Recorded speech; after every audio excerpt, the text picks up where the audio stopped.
আচ্ছা, আপনি ঢাকায় কত বছর থাকেন? দুই আপনার বছর। বর্তমান বয়স কত? বর্তমান বয়স 63 বছর। ঘরে লাড়া দিলা কেন? 63 বছর বয়স। বাড়ি কোথায় আঙ্কেল আপনার? বগুড়া। বগুড়া। আপনি কত বছর ধরে রিক্সা চালান? এই 2.5 বছর হয়নি এখনো। এর আগে কি করতেন? এর আগে আমি কৃষি আবাদ তৈরি করতাম। কৃষিকাজ করতেন। এই যে আপনি রোজা রাখছেন? রোজা রাখছি।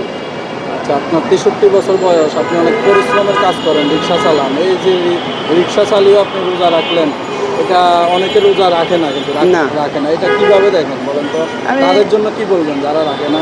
যারা রাখে না তারা অলসতা করে, আচ্ছা, অলসতা করে থাকে না। তাছাড়া মুসলমানদের জন্য রোজা ফরজ। এই জন্য আমি একবেলা গাড়ি চালাই, এক বিকালে আর গাড়ি চালাই না। ওই কিছু বিশ্রাম নিয়ে রোজাটা পালন এই যে করি। একবেলা গাড়ি চালান না, এতে করে আপনার মানে কষ্ট হয় কিনা? ইনকাম কম হয় যে, চলতে ইনকাম কষ্ট হয় কিনা? মুরব্বী হিসাবে মানুষ না কম ওঠে, এখন অটো গাড়ি হচ্ছে, বুঝছেন। তারপরও আমি 400-500 টাকা থাকে। কে কে আছে আপনার পরিবারে? আমার পরিবারে এখন ছেলে তো বাইরে আছে, এখন খালি এক ওয়াইফ আছে। এই যে রিক্সা আর মেয়েকে চালাচ্ছেন, তো বিয়ে দিচ্ছি। চলতে কষ্ট হয় কিনা? কষ্ট তো অবশ্যই জিনিস, এটা কষ্টের জিনিসই। কিন্তু ঈদের প্রস্তুতি কেমন? মানে ঈদ কোথায় করবেন? ঈদ দেশেই করবো। আমি 22 রোজাতে বাড়িতে যাবো। আলছি 9 রোজার, 22 রোজার চাষির জন্য সহ কেনাকাটা করবেন কখন?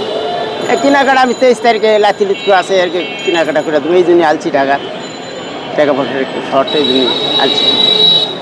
তো আজকে কত টাকা ইনকাম করলেন সকাল থেকে, এটা কি বলা যাবে আমাদেরকে? একটু শুনতে সকালতে পারবেন? 450 টাকা কামাই করি। সকালে বাড়াইনি, ধরেন 9টার পরে বাড়াছি। তো ভাড়া রিক্সা চালান?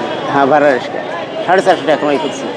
আর 200-300-250 টাকা কামাই করে আমি গ্যারেজে যাবো। এই বর্তমান যে বাজার দর, এই বাজার দরে কি সন্তুষ্ট কিনা আপনারা? আগের না, তুলনায়- বাংলাদেশের জন্য সন্তুষ্ট না, নয়। না, বাজার দরের কথা বলতেছি, এই যে কাঁচামাল বা ও বিভিন্ন কাঁচামাল, পণ্যমূল্য। কাঁচামাল তো এখন বর্তমান সবচেয়ে নিম্নমুখী আছে। আচ্ছা, আর যেটা ইনপোর্টের মাল, তেল, এই জাতীয় যত জিনিস, এগুলোর দাম একটু মরিচ, এগুলা জিনিস জানি ইনপুটও জানি জিনিস, এই জিনিসগুলোর দাম কমাতে পারেনি সরকার এখনো। সার, ওষুধ, কীটনাশক, ওষুধ এলার মানে পাবলিকের দরকার বেশি। এই জিনিসগুলো ওই যে খেতের দাম কমে গেছে, প্রতিটা কাঁচামালের দাম কমে গেছে, কিন্তু হলো এই যে সার, ওষুধ, কীটনাশক সরকার কমে দিতে পারেনি। মানে এতে করে কৃষক লস খাচ্ছে। গত 5-10 বছরের মধ্যে শাকসবজি এত কম রেটে পাইছেন কিনা বা দেখছেন কিনা? না, আমি আলু তো দেখছি গতবার সময়ের যখন তখন আলু ছিল 25 টাকা 30 টাকা কেজি, আর এবার 15 টাকা কেজি।